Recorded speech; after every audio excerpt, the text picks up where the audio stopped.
President Trump will remain in office until January 20th, so what could the president do between now and then? Our Joe St. George reports from Washington.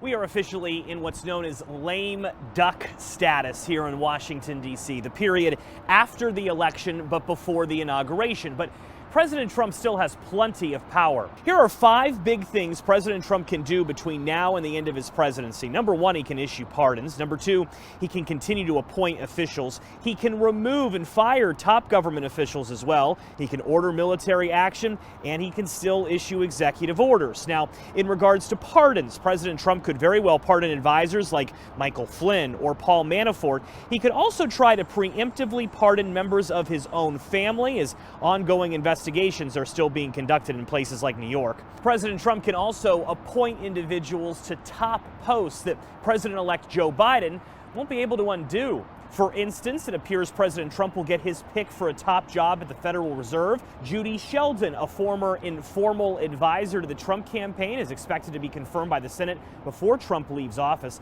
This post has the power to influence your interest rates on your savings account or mortgage for years to come. And then there is the power President Trump has in firing people. He has already fired Secretary of Defense Mark Esper since the election. He could fire the FBI director next. As for executive orders, President Trump still has the power, and he may use it to direct COVID funds to certain areas. But as soon as he takes office, President-elect Joe Biden would also have the power to issue executive orders, and he could make any President Trump executive order null and void. In Washington, I'm Joe St. George.